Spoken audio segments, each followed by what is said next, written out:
great. My next these things are really good. These Bob Ross mints.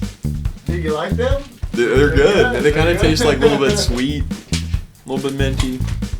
But yeah, my next goal is to get the house cleaned up, spick and span, as if I was gonna rent it out for a little bit, just to have that peace of mind in my own home again. Just everything's clean. I'm trying to get somebody to donate their time to do that to the church. Shame. Because that's the joke I like to make is I created a cult in order to not have to clean my house.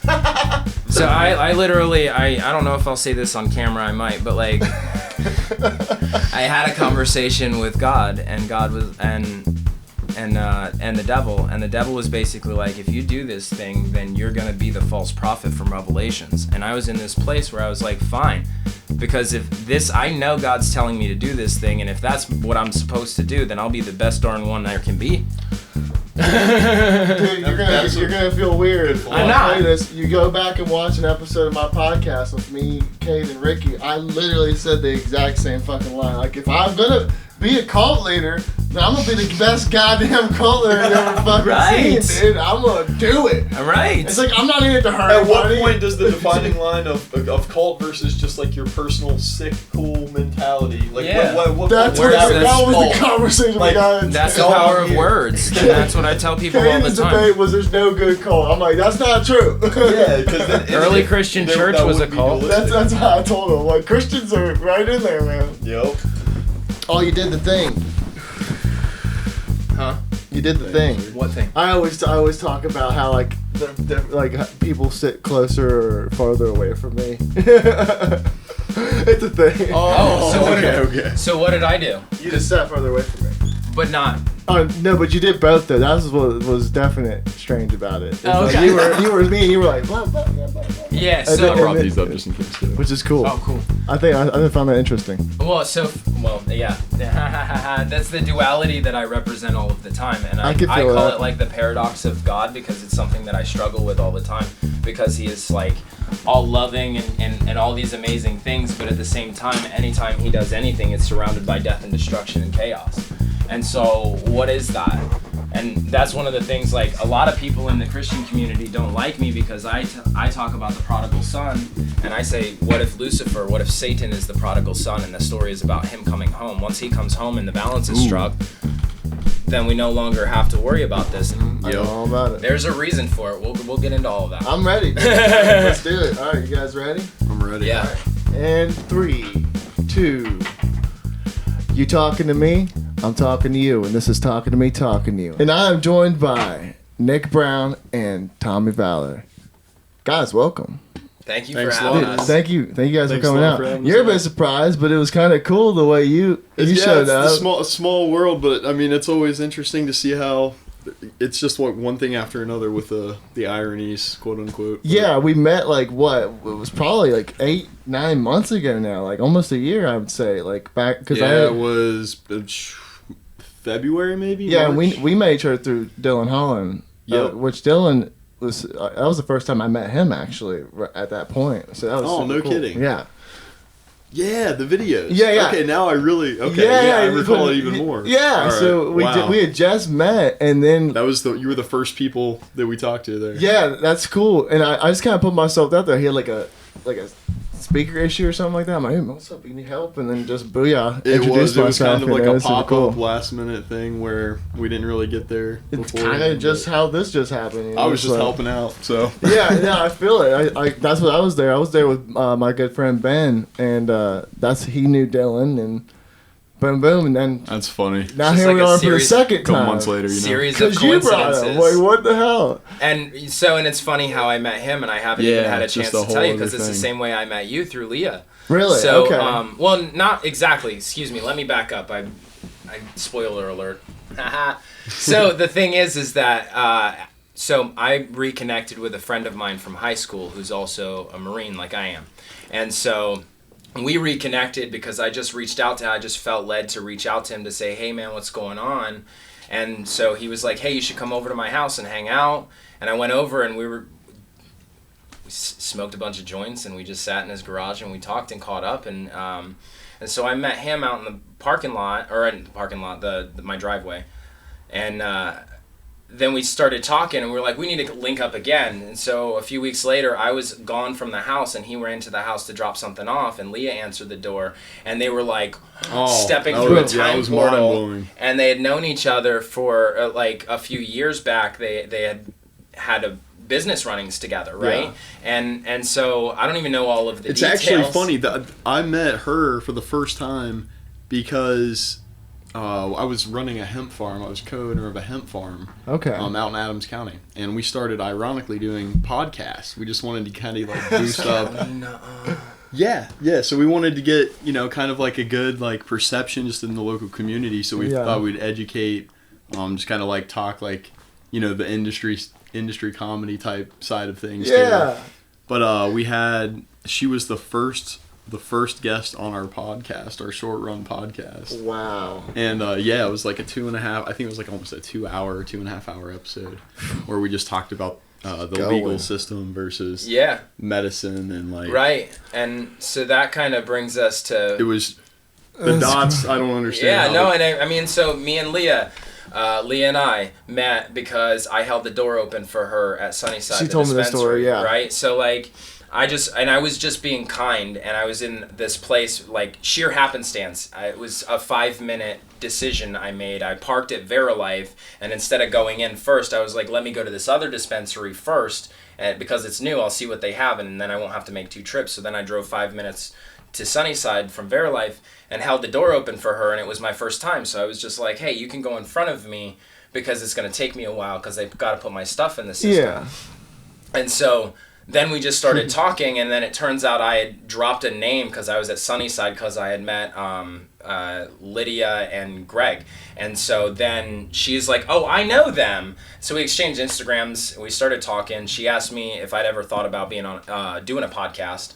And I sent her the first episode of a podcast that I had recorded, and she listened to the whole thing, and I referenced one Bible verse in that whole podcast, and she had it tattooed on her chest. And then she has tattoos, so she's got this tattoo of a mermaid on her thigh that says, sinking ships and wrecking men.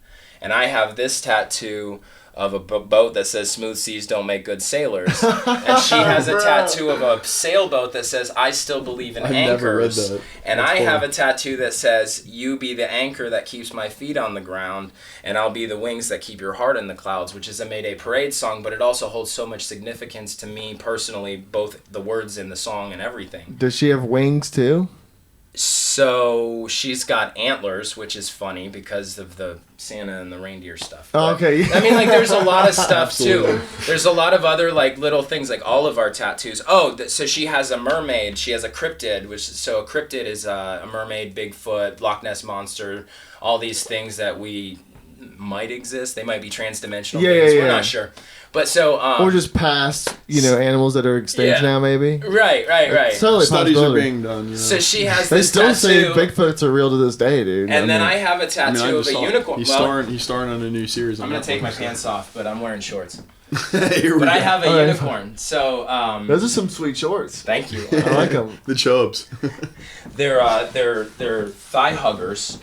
And they're veteran-owned companies. Yeah, they're like kind of classic, almost like 70s style shorts. Yeah, 80s. I mean, so that's what we wore just in the military underneath our fatigues, anyways. But yeah, because you might have to take them off to go swimming or whatever. That's the meaning behind it. That makes sense. And I always used to wear shorts in high school, just not have to change in the in the gym or say you want to play basketball or physical activity. There's no need to go all wear different layers. That's why you're constantly doing shit. I wear silkies underneath my shorts so that I'm always ready for action. Those are sick. You're just ready. Yeah, well, and that's when people are like, "Are you ready?" I'm like, "I'm born ready." But so I live my life in a constant state of chaos, which is why because magic still happens around me because God intervenes all the time. And so I'm just like, this is chaos magic. Chaos magic is when God fills in all the gaps and I just trust him and walk in his direction that he has for me. And I find so much peace in that. And then these little synchronicities, these little things, they yeah, just it's like a always walking happen. coincidence, man. Like a lot of the things, like just to do It with seems that you way. is very coincidental. I mean, dude, literally, like us meeting is a complete coincidence, Right. you know. But like the second time, you know, it's like, oh, we met one off, and I looked at him when we walked in. I'm like, man, You know, second, I know you. The second time, I mean, two, it's the 222 portal right now. Two is It relevant is. too. So second times, I mean, Well, and it's big. You know? yeah. right, and that's why It's I like, love hey, that we scheduled look again this. real quick. You know. And Leah was my first podcast. You're my second within that like place Yeah. of people, you know, Yeah. group of people, you know, like That's wild, isn't it? That's really, yeah. You know, it'll be 200 more years before we get to experience another portal like 2,222, right? Yep. Yeah. Yep. It's this. But today is Pluto- also a Tuesday. Tuesday. The Yeah. second day of the week. It's the greatest Taco Tuesday ever. Right. And I ate 3 tacos today. That's right. Oh, I man. did it. See, I still need to. I You still got need to. to offer I had some penance. tacos yesterday down at Lucius That Q in count- that OTR, counts. so that was That pretty counts. good. Yeah. I'll give it to you. That sounds really great, right? For 200, once in every 200 years, I'll let you. You know, were it's close. actually so You were close. close. I mean, Pluto's time really kinda has- like over the United States right Oh yeah, now. I heard something about Pluto being. Yeah, well, the thin, last yeah. time that this happened, I think it happened when the Roman Empire fell. Which, Okay. you know, if you want to go there, Uh-oh. No, But, that wasn't the last time that it happened. it was That was the- another time that it happened. The last time was yeah. at the formation of the United United States. States. Oh, okay. So the other time that The world- oppression was being released and that truths were being revealed, because Pluto is the god of the underworld and secrets. So if Pluto's in retrograde, then there's a lot of stuff that's being hidden. Yeah, and that's- knowledge. That's why these revelations are starting to come true. We started talking about karma when we first walked through the door, and if you pay close attention, you will see karmic being paid on the microcosm level Yeah. as it's being It's happening a on the macrocosm. socio-religious and political retrograde, if you want to rename it. Yeah, Which I is, mean, and so as a scientist my whole life, when I was saved 3 years ago, I started to see a science in spirituality. And then as I continue to follow the science, I see more that lines up. Name of it. But I have this very special playlist that I play. It's made up of secular and worship music, but it's all music that God and I share together.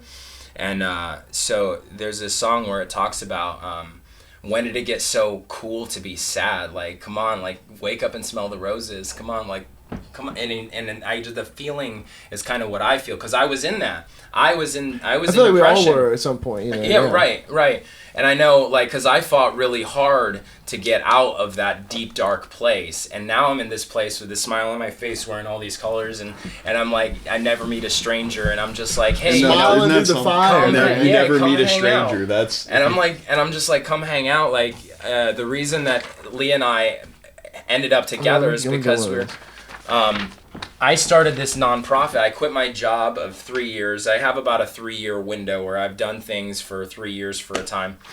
And I've worked in a lot of different industries. I served my whole 4 years in the Marine Corps, but by 3 years I was like, I'm done with this.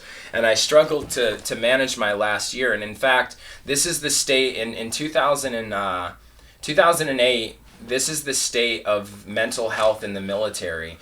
For me, I was being a rebel and flipping off my command by telling them I was an alcoholic and checking myself into rehab. That was me being a jerk to my commander, rebelling against my command. So in order to get out of this unit that I didn't want to be in, I checked myself into rehab even though I didn't believe I had a problem. And so I started getting treatment before I got out, even though I didn't think I needed it. And then it took me about 5 years from there. I ended up going through a divorce, getting sole custody of my daughter. She was 3 years old, and losing my job, and also in the process losing my wife, losing my job, losing my home. And I just happened to have a really awesome family that stepped in and helped me. And so I had a lot of things that I now see people don't have, and I see so many people like Leah that just has not had support or a stable place or people even caring or looking at the bigger picture, right? And so I stepped in, and it was so funny that I'm such an advocate for cannabis now as a medicine, because I didn't start using it as a medicine. When I first started using it, it was because I wanted to escape and because I kind of liked the way that recreational it made me feel. usage. Yeah. You know. And then when I was saved 3 years ago, I spent almost 2 years sober off of anything except for my Strattera, which is a norepinephrine reuptake inhibitor that I was on for my ADHD that I had just gotten a diagnosis of. And so I then spent all this time where I was just focused on work. At the time I was also going through another dissolution, another divorce. I was losing another relationship, and I had just lost a good friend of mine to a drug overdose, which happened to be my wife at the time's father. So all this stuff was collapsing in on me again, but this time I had this voice in my head. After I said, I can't do this on my own, I said, I heard this voice in my head that's saying, this is all happening for a reason, you just don't understand why yet. So I just leaned into that as hard as I could, and I started getting answers back to my prayers instantly, like before I finished the sentence. And so I just really leaned into that, and as everything fell apart, I came back together. And going through all that, now I can have that, I can provide that safe place for people. Yeah. That's beautiful, man, and I recognize that, and like what I've noticed, like talking to Leah and talking to you the few times I have, man, is that like you guys have like a soul for rehabilitating human beings, and that's like I think your guys' purpose, and you guys have your way of doing it, man, and it's a fucking beautiful thing, and I'm glad that you're willing to like share that part of you, because a lot of people are scared to show like parts of themselves to do that, like you're willing to exactly, heart on the sleeve. That's fucking awesome, man. That's a good, I might just do that myself. I might just jack that. And so this also is the symbol crying out loud, like, but dude, crying, like I was gonna say, crying is a part of that, like being willing to show your true like colors of how you feel to human beings, man, and everyone hides that, and I've tried super hard myself to allow that, because it's, if you do, then people that the real motherfuckers around you see it, if you're gonna lie, if you're able to lie to yourself in a way that is so effective that's what you put out to other people, which oftentimes is the trend. Yeah. Like there's they also say, well, not they say, I'm going to say the science first and then the spiritual. So the science is that like crying burns cortisol. Crying is purifying, like crying helps us to lubricate our eyes. Yeah. But also it also helps, does a lot of things. I don't have the visual in front of me right now to remind me of all the things that crying physiologically does inside of us to help relieve our stress. It's a good, healthy outlet for an overflow of emotions. And out of the abundance of our heart flow our words. And every single time we cry, all of those tears are collected in a special offering bowl in front of God, whatever you want to call this being that is bigger than us. Yeah. This incense offering, every single tear cried is which I understand what you're saying too when you say God. Like I understand that you're coming from a more pluralistic, like a more general stance. Like when you say God, you don't mean a spitting image of what is us. You're talking about the overall essence of what the universe is. Right, what created all of this. Because like I've always believed in stuff like when you say greater powers, like you can look at like the earth, the sun, the moon, all these things that help us exist, like water itself, fire, heat, like those are all elements that make us survive, and those are what God is, you know what I mean? And it's not like a it's like an omnipresence, singular, of a pluralistic being. Exactly.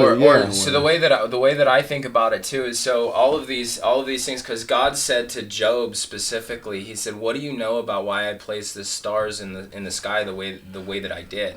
What do you know about natural law? What do you know about how long it takes for a doe to gestate a fawn, and then that fawn to grow up and go off and be on its own?" And Job was like, you know what, I don't really know anything. And so the idea there is that God created all these things and he put them in all these places for a reason, and we see the moons affect every single cycle. We see the receding of the tide. We see how the full moon affects people's behavior, and we can statistically show that on a graph. This thing affects these things, and it also affects women's menstrual cycles. There's like this thing where I have it's not a bad thing at all. And if I don't regulate that, or if I don't know how to regulate that via my breathing or something, yeah, that's why I had panic disorder for a really long time. That I suffered with panic attacks, and I didn't know that these things were triggering me. But I would ride through the panic attack and feel like, okay, you know. And I almost died of anaphylaxis in the VA when I was getting allergy shots, and it felt very much like a panic attack feels. Wow. Yeah. And I was like, they literally, like, my blood pressure dropped to like something crazy, like something over 13. Like, it was so low. I was listening to it. It's like 103 over 13 or something. It was crazy low. And I was just sitting there going, and I couldn't. All my brain was working just fine. I wanted to make a funny joke about how many other times I've been close to death, but I couldn't formulate the words.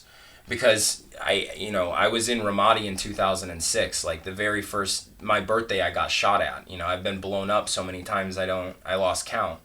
And so, like, these things, I understood what it was, but in the military when I was going through panic attacks, I just kind of like either breathe through it, and because I've been standing at attention and not able to say anything while I'm getting screamed and barked at for hours. But the thing is that I was able to do that because that's kind of how I was raised in my childhood. So, like, all of this time, all of these things, I didn't know how to regulate all of that, but I kind of put it together piece by piece. And then once I hit therapy and I started actually working that, and then I stopped drinking so much, I was like, oh, and a light bulb clicked in my head. And then I started putting all the other stuff into place, and then I started healing. And yeah, I sat there and I said, I need to rely on something bigger than me. And now I have this voice in my head that claims to be God. And so I... Yeah, and like and what you were talking about with our next level, you have these gatherings. One of them's like on Sundays. You do like a brunch. Yeah. And so what kind of activities do you do there? I've not been to one. I'm actually going to be showing up here real soon. I believe I've got an idea of what we should do for, because we make music. So, yeah. But, so brunch on Sundays, for me, so one of the things, in order for people to be able to have access to medicine, I view food as medicine, I view cannabis as food because it's hemp, and hemp is regulated by the FDA as an essential food item. As defined by them. Long story short, the whole point is that through the protection of a church, we can utilize sacred medicine, and there's volumes and volumes and volumes of legal precedent that's been set. So in my house, I have brunch where people can come and eat, and I serve them. It's very important on Sunday. Like, so my house, I keep calling it my house, but I'm trying to get away from that terminology because I have already opened it up to people outside of my family, and the doors are always unlocked. I let people come in and crash on the couch all the time. Like, that's cool. Come hang out and just be a part of this community where you're allowed to be yourself, where you can be a man that wears funny Space Kitty shirts and is able to get down and play toys with the kids, because that's okay. Yeah. And that's actually what's needed more in the world. And so I offer this thing, instead of standing on a pulpit and preaching how everybody should be, I get in the kitchen and I serve my congregation food, and healthy food. Because food is medicine. I think about all the generational trauma that's happened from generations of eating American cheese, white bread, and milk. Now, because I am a scientist, I don't hold a lot of the feelings towards the dairy that many people do, especially because I come from a background also of powerlifting and bodybuilding, and I've been studying this stuff since the early 2000s and following the science. And so, like, I do all of this. That's super important, yeah. I talk about all of this while I'm cooking this food, and so I'm making sure that the food has quality ingredients, but that it also tastes good, and that there's also a balance, because I also love nutrients and I love Oreos, and I love cookies because I'm a cookie monster, and I love pie. And so the whole thing is absolutely. I understand how hard it is to be crazy in any direction, because I've been crazy in almost every direction. That's a funny way to say that. But, like, sometimes words come out of my mouth that are silly to me, and then I think about why I said it, and that's how I felt. I felt crazy for most of my life, or I've had other people tell me I felt crazy. So now, when I talk about our next level, people say, what do you do? And I go, what don't I do? I'm building a community. I want to create a space where people can come, where money isn't an issue. You need your car fixed and you don't have money for it, or you have the money for it, or it's a little thing, right? Your stereo doesn't work in your car. The car works fine, but the stereo doesn't work, and you don't really want to allot the money to fix it. Now, for me, I love driving and listening to the radio and stuff, but so that for me is a priority. But if it comes down to like my food or my medicine or my daughter's food or medicine, different, then I'm gonna forego that little thing for this little thing. If I can provide something, either the person that knows how to do that and he'll just do it because he likes doing that stuff.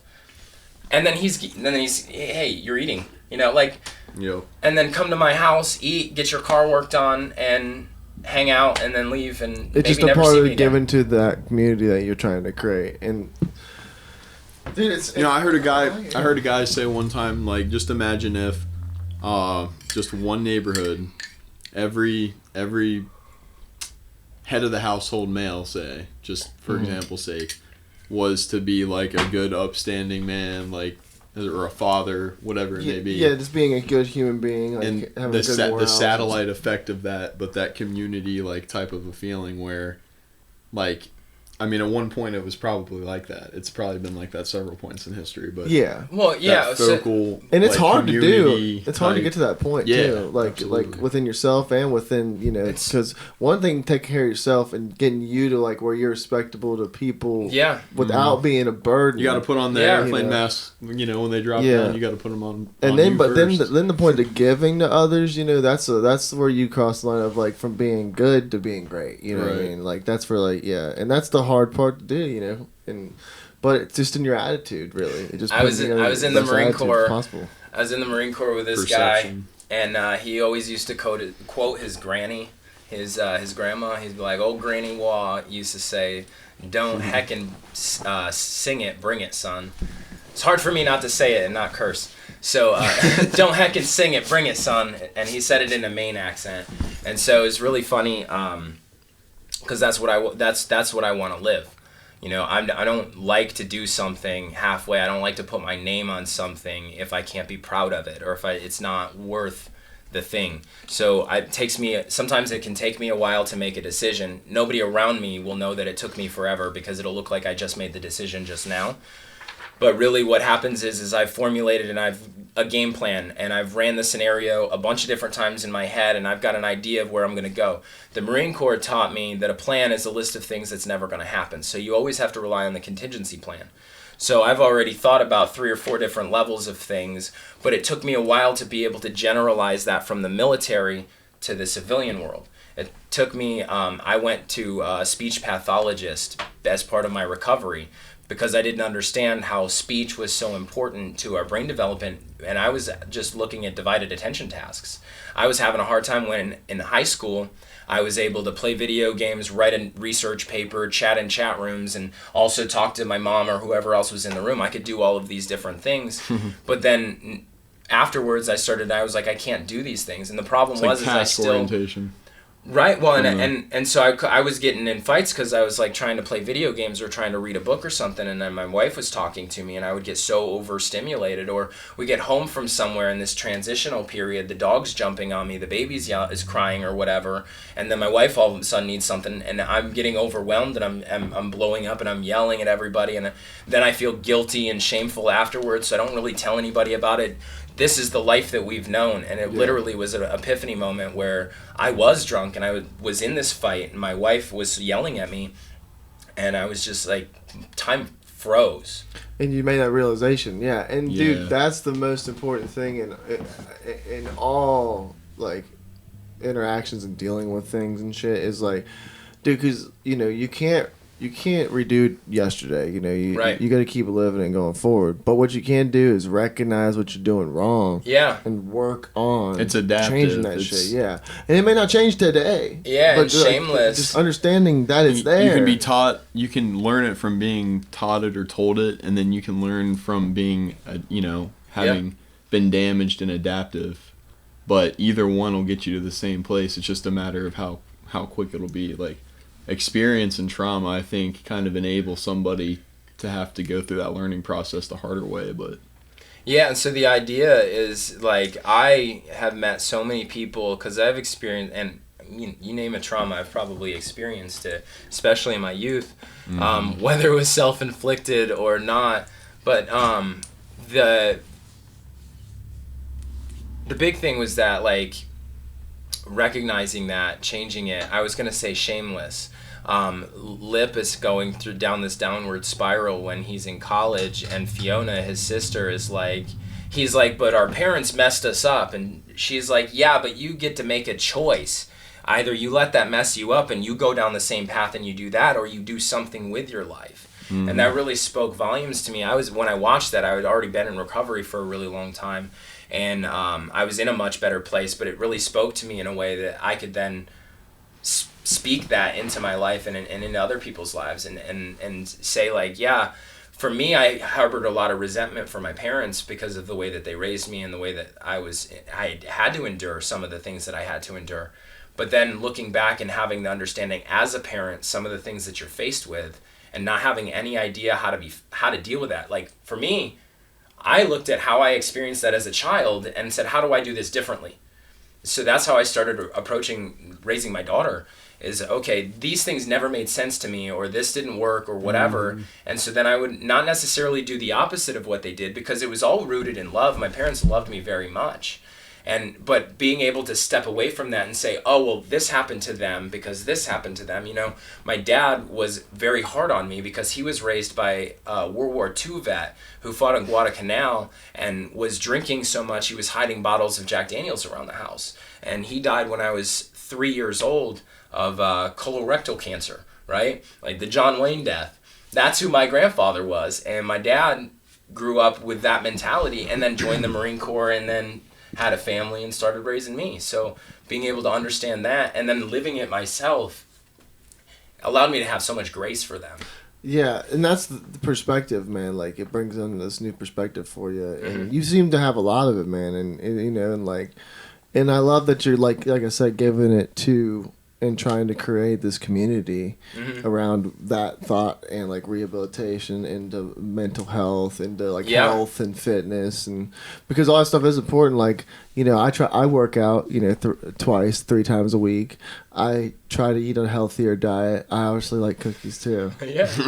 Balance. It's balance. I preach balance. Yeah, of course. But like, being mentally strong, like understanding your flaws and like identifying stuff, and trying to do it within everything in your life, but also taking a break and being a free spirit and allowing yourself to like have those fun moments. Yeah. It's a good combination of all those things, and I enjoy you as a person doing that. Like, seriously. Yeah, and I mean, like, and as the more, because sometimes I get kind of, because I don't want to be that guy. Yeah, no. And I want to be over the top, but I really am. That's just your personality, right? Man. But I also have learned so many regulatory skills to know, like, if I'm making somebody uncomfortable, I shouldn't do that.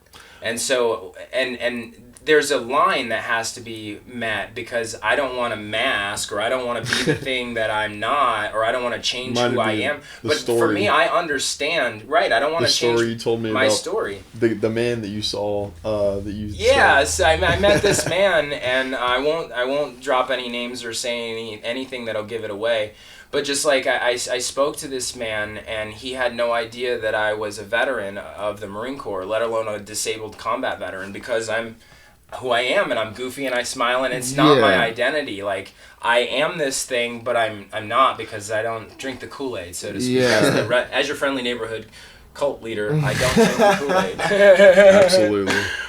But that's a good callback joke, right? That's good. I like that. So the thing is So this man had no idea, and I was trying, like, what I'm doing perfectly aligns with what this guy's doing, but I could tell that he was not listening to anything that I had to say. He wasn't taking me seriously at all. So I casually dropped in there when I was in the Marine Corps. I did this thing, and he immediately just changed, and his whole demeanor perked up, and he was like, wait, you were in the Marine Corps? I didn't know that. And now he took everything that I had. It was much more serious. Yeah. Yeah. And so... perception. It's that he just doesn't... Stigmatic, but I let it social happen. acceptance. Yeah. The purpose for letting it happen was to hopefully this man now goes for every other interaction he ever has, he never judges a book by its cover. Yeah. Because that's what I've learned. You don't know what people know, man. Being shy will cost you a You don't know what fortune. people know. Every time, if it hasn't yet, you know. And so the idea is just like, don't judge the book by its cover, but at the same time, like for me, you know, I can get overstimulated and it can get overwhelming, but I've learned techniques, and now I've learned how to work with what's happening. You know, I was taking Elijah, Leah's youngest, to the grocery store, and we were going through the grocery store, and I was trying to sign into my Kroger app because it signed me out for some reason, probably just so that I could get this story. But it signed me out of my Kroger app, and I went to and I was starting to get overwhelmed with people, and now he's like, what's going on? Why aren't we going to get the milk? Why aren't we, you know, like his 3-year-olds are apt to do. So I sat down in the middle of Kroger, and Indian style, I was like, hey man, let's sit on my lap. And he was like, why? I was like, because I need to play on my phone for a minute, and it'll just be easier for you. And he goes, okay. And so he sits on my lap, and I did all the things, and I was like, I don't really care and I was talking to him to keep him company, because I bet he was bored. That's why he was asking me all those questions. Yeah. So I was just Well, I don't really care if we're sitting here in the middle of the floor. And I'm saying this out loud so that everybody hears me. Yeah. I don't really care if we're sitting here on the floor. I need to do this so that I can log in here and get this taken care of so that we can go and I don't feel overwhelmed. And everybody can judge me if they want. It's okay. So it was like a teaching moment for him, because he's way smarter than anybody ever gives him credit for. Well, a lot of kids are too, man. They It's all like, are. That's you know. I remember being a kid. I remember what I was like being a kid. Like we met somebody yesterday who talks about your kid life crisis, and when you have that realization that your parents aren't perfect, and that like things might not be the way that, you know, like at other friends' houses or whatever. I'm going through that with mine right now. And so like having that understanding at a young age, and then also like having unfettered access to information, because my dad got into computers really early, so I just had access to be able to look things up and try to figure things out on my own, and it was an escape for me. It was an escape from the trauma of the household. I could dive into research or reading books or magazines or comics or whatever, because anything, so my parents didn't have to deal with me. Because I also was a kind of a stinker pot and would do things because I'd get bored. And so they gave me things so I wouldn't get bored. And then that became an escape from the trauma that was around me. And then it filled all of this knowledge in me. Yeah. That now bubbles out because I want to share it with everybody. I have this tattoo on my butt called, it's my friend's record label, PAKY. He was one of the founding members of the band Handguns. And so he had made this post on Facebook after we met at a show up in Columbus about, hey, anybody who gets this tattooed on them will get exclusive merch at Warped Tour. Because he worked his tail off, he worked his butt off to try to get, for the first year, to be able to, so in 2017, he was able to be on the Warped Tour. And so, but he created this record label of passing along knowledge, because the whole idea was to take the power away from the record labels in order for artists to be able to create their own art and keep the profits, keep the rights to their own art, and do all of that. But so he wanted to create this network of artists all around the country. But he said, anybody gets this tattooed on them, I'll give you exclusive merch at Warped Tour. And so I was like, I messaged back, I'll get it tattooed on my butt so I can moon you for merch. And he's like, I'll literally kiss your ASS if you do that. And I was like, bet. Oh, no. And like a month later, I got it tattooed on my butt, and I have the picture from the July 19th, him kissing your ass 2017. of the tattoo. Jacob Langley kissing my butt at Warped Tour. Of the tattoo. Yeah. Yes, dude. No kidding. Oh man, that's hilarious. But the whole message that's a behind nail that is piece. also like, yeah, that's how these things come full circle. Then here I start this church and I see this, I have access to this knowledge and I just want to share it with everybody. Pass along knowledge yourself That's is what cool. PAKY stands for. That's and so that is cool. the meaning behind that is just so much. And what's even better and deeper that I don't even think he knows is like the runic cross. Part of the logo is crossed arrows. And so that's the Gebu, which is symbolic of Odin's sacrifice on the tree of Yggdrasil. He hung himself on the tree of life. For 9 days he refused food and drink in order that he would unlock the meaning of the runes so that he could give us the word, right? It's very similar to God giving his son, who is himself, to himself in sacrifice in order to give us, because he was the living word. He was the word made flesh, as it says in John. So it's very similar. He gave us his word. He sacrificed himself to himself. And I see that same story in a lot of different mythologies around the world. Yeah, I feel that, and that's all very cool. I mean, dude, you're a boatload of information. It's like, and so I for love like it. 3 years, I would hyperfixate on a thing. Like in 2015, 16, and 17, 14, 15, and 16, I was like, I wanted to formulate a zombie survival camp. So you would go, I wanted to create this community that was fully self-sustaining, that people could come to like a summer camp and they could learn combat survival skills. Like that would, and we would present it like it was during a zombie apocalypse, because then it would be fun, but we would teach real skills like growing, Yeah, I was about to growing ask food, all this stuff. So I went down this real deep rabbit hole, learning all that stuff. And then years later, I start this church and I go, well, this is what I want to create. And out of the abundance that we create here, just continue to give. And part of that includes traveling. I want to create a traveling circus, a traveling performance art troupe of people traveling around like the old carnival and telling these stories in fun ways where we're uplifting people and communities, and a portion of all the proceeds that we make in those individual cities goes back into those cities, but not to the cities, because that'd be a poor stewardship of money. But it would go back into like a local nonprofit or somebody, whoever's highlighted to us in that area. It might be one artist, it could be a collection of artists.